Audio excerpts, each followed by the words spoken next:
나도 다들 안 오면 안 내리는 거야. 내가 가는 거야. 간판에 보였어. 끝났나 봐.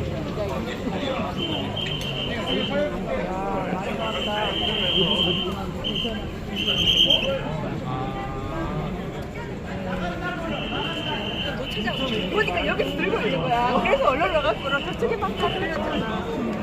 너무 좋아. 나도 정말. 나 오늘 찰당서.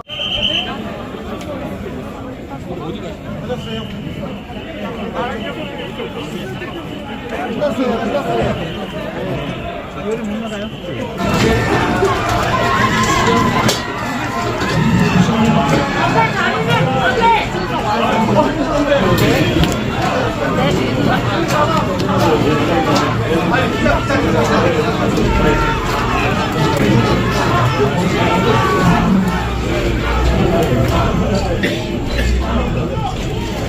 고생 많으세요.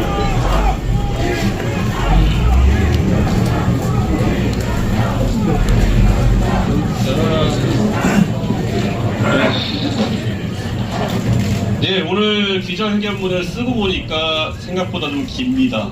예, 할 말이 많았던 것 같은데 한 3분의 1 정도로 줄였더니만은 A4용 5장이 나오네요. 예, 그래가지고 아마 언론인들 취재하실 때 전문은 아마 그대로 제가 읽어가지고 제가 고생이 없으시도록 하겠습니다. 사랑하는 시민 여러분, 정치를 시작한 지 12년째 되는 오늘을 그날로 정해놓고 지난 몇 달간 정말 많이 고민했습니다. 국민의힘에서 함께한 세월, 가볍지 않았던 영광의 순간들과 분노의 기억들은 교대로 제 팔을 양쪽으로 잡아 끌었습니다. 저를 대표로 선출해 주셨고 각자의 위치에서 대선과 지선 승리에 앞장서 주신 당원들께 그동안 형용할 수 없을 만큼 감사했습니다. 지난 대선과 지선의 연승은 당원들의 도움과 사랑 없이는 이뤄낼 수 없었습니다. 탄핵의 상처를 겪은 당원들에게 어떻게든 승리의 기쁨을 안겨야 하는 당위적 목표 속에서 때로는 대선 후보를 강하게 억제해야 할 필요가 있었습니다. 젊은 세대가 정치의 중심에 설 수 있도록 당내에 시대착오적 관행과 그리고 관성과 강하게 맞서야 할 필요도 있었습니다. 좋았던 결과보다도 그 과정이 불편하셨던 당원이 계신다면 이 자리를 빌려 죄송하다고 말씀드립니다. 호사가들은 국민의힘과 보수진영의 현 상황이 그토록 안 좋다면 지금은 때를 기다리고 기회를 보라고 저에게 이야기합니다. 3년 전에 저라면 아마 그런 이야기를 진지하게 받아들이고 와신상담, 과하지옥과 같은 고사성어를 되내며 당을 위한 헌신 같은 여의도 방언을 입 밖으로 내었을 것입니다. 사실 저는 얼마든지 기다릴 수 있었습니다. 이런들 어떠하며 저런들 어떠하냐는 자세로 때로는 영달을 누리고 때로는 고생을 겪으며 만수산 드렁칠과 같이 얽혀 살 수도 있었습니다. 실제로 이미 몇 달 전 책임 있는 사람으로부터 총괄 선대위원장 등의 자리도 제안받은 적이 있습니다. 그런데 전혀 마음이 동하지 않았습니다. 오늘 제 선택은 제 개인에 대한 처우 그리고 저에게 가해졌던 아픈 기억 때문에 하는 것이 아닙니다. 저는 고개를 들어서 과거가 아닌 미래를 봤습니다. 비상상태에 놓인 것은 절대 당이 아닙니다. 바로 대한민국입니다. 마냥 기다릴 수 없었습니다. 정확히는 대한민국이 변화가 없는 정치판을 바라보며 기다릴 수 있는 여유가 없었습니다. 저는 탄핵을 겪으며 비선은 있고 비전은 없는 대한민국을 다시는 용납하지 않겠다고 스스로 다짐했습니다. 선출되지 않은 누군가가 모든 유무형의 권력을 휘두르며 대한민국을 쥐락펴락하는 그 모습, 그 사람 앞에서 법과 상식마저 무력화되는 모습이 반복되는 것은 다시는 경험하고 싶지 않은 저의 그리고 국민 모두의 트라우마일 것입니다. 저는 잠시 보수정당에 찾아왔던 찰나와도 같았던 봄을 영원으로 만들어내지 못한 스스로를 다시 한번 질책하고 반성합니다. 그들의 권력 욕을 상식선에서 대했고 진압하지 못했던 오류를 반성합니다. 모든 것이 제가 부족한 탓입니다. 저는 오늘 국민의힘을 탈당합니다. 동시에 국민의힘에 제가 가지고 있는 모든 정치적 자산을 포기하겠습니다. 과거의 영광과 유산에 미련을 둔 사람은 절대 선명한 미래를 그릴 수 없습니다. 존경하는 시민 여러분, 이제 대한민국의 공용어는 바로 미래여야 합니다. 지금도 누군가는 대한민국의 위기 속에서도 상대를 악으로 규정하고 청산하는 것을 소명이라고 생각하고 그 방향으로 시민들을 이끌려고 하고 있습니다. 하지만 마상득지, 마상치지라는 말이 있습니다. 말 위에서 천하를 얻는다 하더라도 계속 그 천하를 말 위에서 다스릴 수는 없는 노릇입니다. 대통령 선거가 끝난 지 2년이 다 되어가는데도 왜 적장을 쓰러뜨리기 위한 극한 대립, 칼잡이의 아집이 우리 모두의 언어가 되어야 합니까? 정치는 대중의 삶을 더 나은 방향으로 가꾸는 노력입니다. 이제 시민 여러분께서는 상대를 쓰러뜨리기 위한 검투사의 검수를 즐기러 콜로세움으로 가는 발길을 멈춰주십시오. 시민 여러분께서 수고로 오시겠지만은 아고라에 오셔서 공동체의 위기를 논의하는 책임 있는 정치인들에게 성원을 보내주십시오.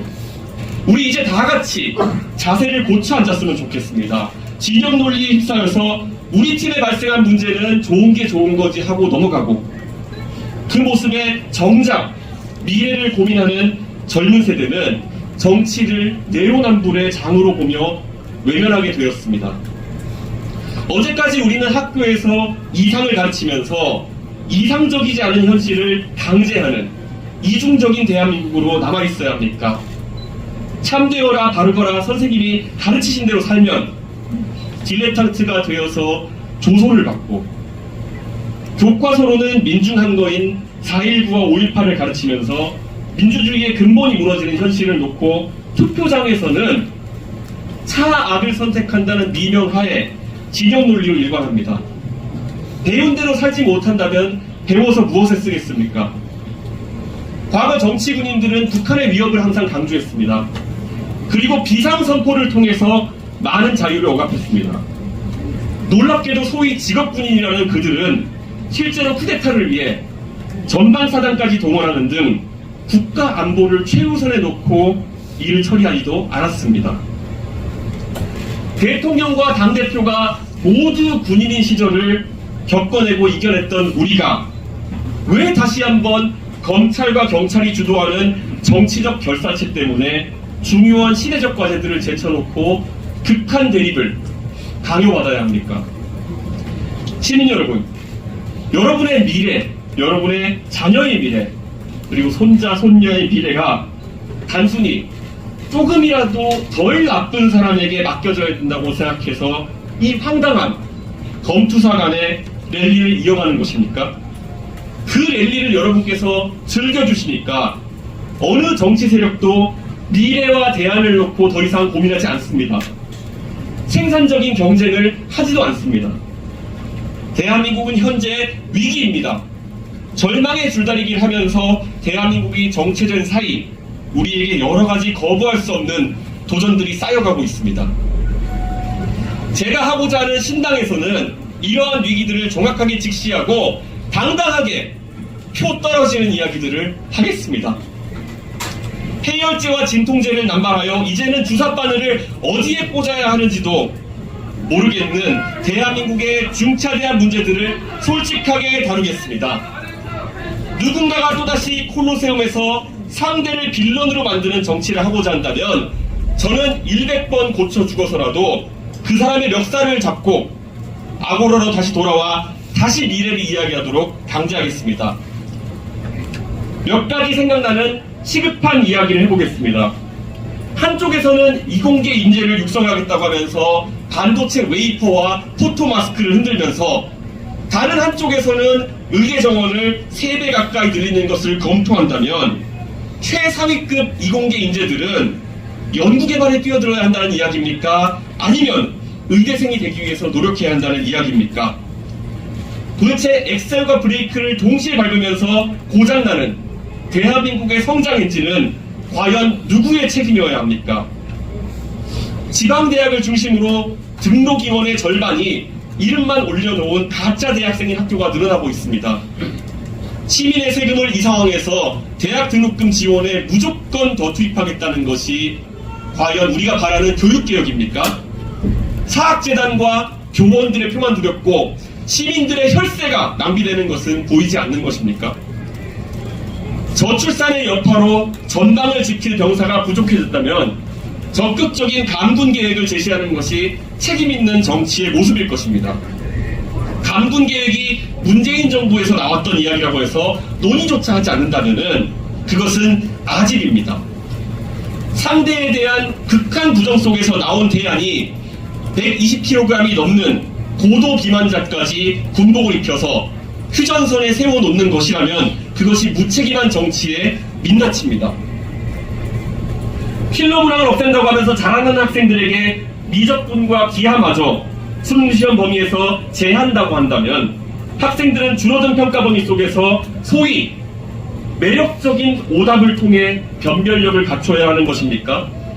벡터와 미적분을 고등학교에서 제대로 배우지 못하고 평가받지 못한 학생들은 해외의 이공계 인재들과 어떻게 경쟁하라는 이야기입니까? 그리고 이제 누군가가 국민연금의 문제를 다룬다고 하면 또 결론은 뻔하게 더 내고 덜 받고 늦게 받는 방향으로 날 것이라고 다들 예측합니다. 이것이 해결제이지 어떻게 근본적인 연금 개혁일 수 있겠습니까?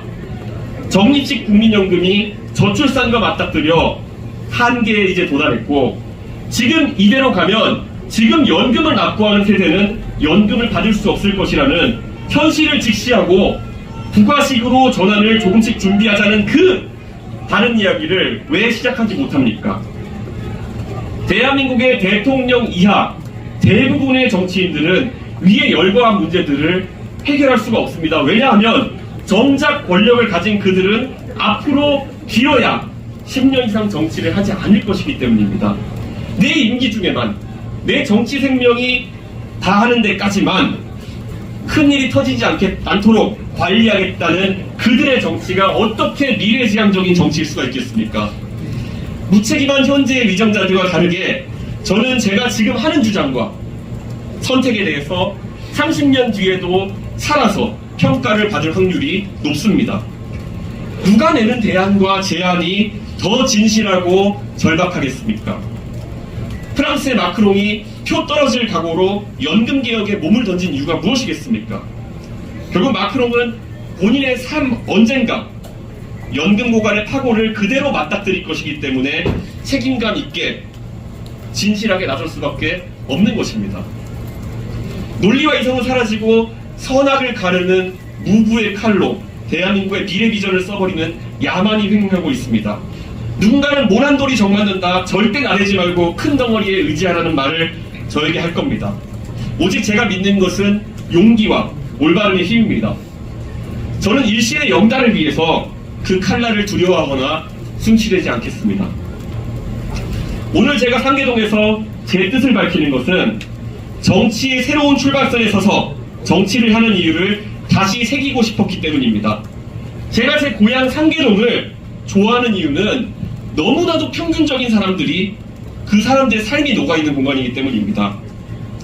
인구 20만의 상계동이고 많은 사람들이 거쳐간 곳이기 때문에 지금 듣고 계신 시민 누구나 높은 확률로 상계동에 지인이 있으실 겁니다. 노력하는 사람들의 도시, 가진 것이 많기보다는 꿈꾸는 미래가 많은 그런 사람들의 도시입니다. 서울 시민이지만 가장 먼 거리를 출퇴근해야 하는, 그리고 좋은 학군을 위해서 구축 아파트에 사는 것을 감내하는 그 일상 속에는 지금의 불편함을 다소 감내하는 사람들의 오늘보다 더 나은 내일에 대한 희망이 깃들어 있습니다. 제가 언제 어디서 정치하더라도 상계동 사람들의 바람대로 내가 먹고 즐길 것을 아끼며 된 아이의 교육비가 가치 있는 세상을 만들겠습니다. 그리고 4호선 지하철 손잡이를 잡고 동대문 역사문화공원까지 20분간의 부대낌 속에서 졸고 있는 어떤 가장의 고단함을 새기겠습니다. 반드시 대한민국은 노력하는 사람들에게 오늘보다 더 나은 내일이 있는 그런 나라가 되어야 합니다. 공무원 임대아파트와 군인 아파트를 끼고 있는 상계동에서 살면서 100만 공무원에 대한 이야기도 많이 들었습니다. 그래서 제가 그리는 미래 속에는 누구도 아이들을 가르치면서 아이들에 대한 사랑과 교사로서의 소명의식 외에 다른 것을 강요받지 않고 국가를 지키는 군인이 국가와 국민 외에 충성할 대상을 찾지 않아도 되는 그런 세상을 만들고 싶습니다.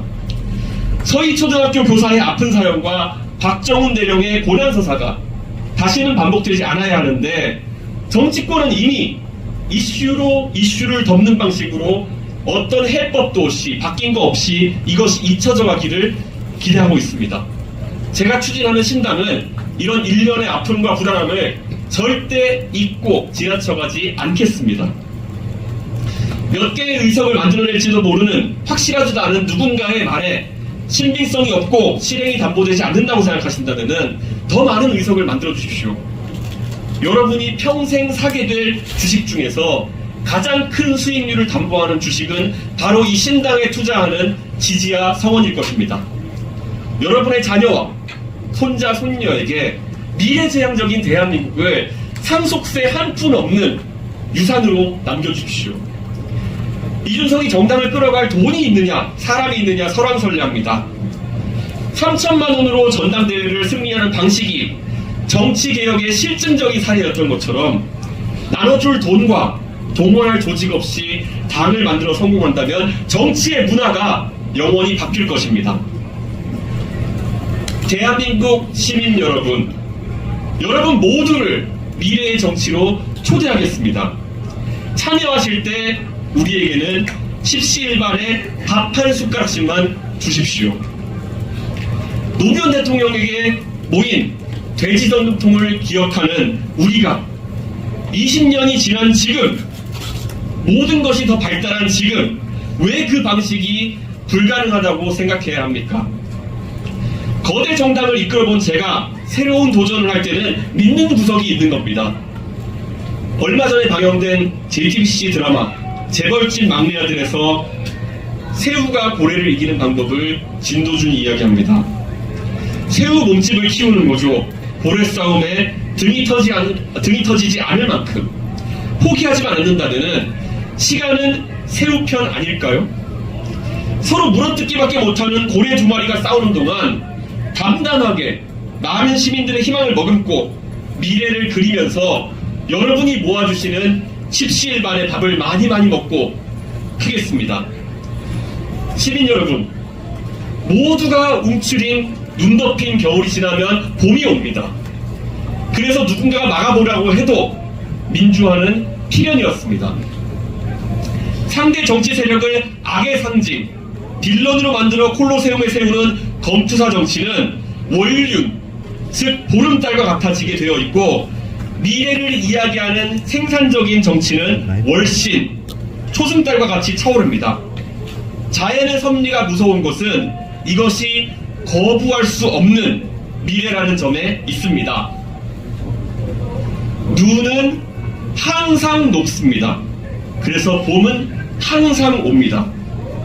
보름달은 항상 집니다. 그리고 초승달은 항상 차오릅니다. 내년 4월 대통령 한 사람이 아닌 상계동의 꿈, 보편적인 민주시민의 고민을 담아낼 수 있는 새로운 정당이 여러분을 대표할 수 있도록 제 모든 것을 쏟아부어서 정진하겠습니다.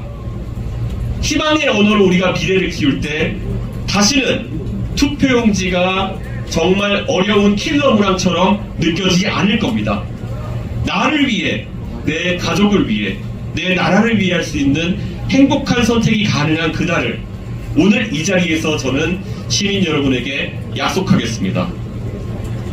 앞으로 저만의 넥스트 스텝을 걷겠습니다. 변화와 승리에 대한 확신을 두고 이 길을 즐겁게 걷겠습니다. 훗날 오늘의 제 약속이 상계동 마포 참숯갈비 선언이라고 위키 한 자락에 기록될 수 있도록 변마지로를 다하겠습니다. 내일을 준비하는 대한민국이 당신을 빼놓지 않도록 열심히 하겠습니다. 감사합니다. 네, 감사합니다. 네. 아이고, 3분의 1로 출연돼 이런데요. 어쨌든 하고 싶은 말은 더 많을 것이고 앞으로 때가 될 때마다 언론인들께 말씀을 드리겠습니다. 저는 오늘 저의 탈당 결심 그리고 창당 결심까지를 담담하게 말씀드렸습니다. 혹시 언론인들의 질문 있으시다면 제가 받도록 하겠습니다.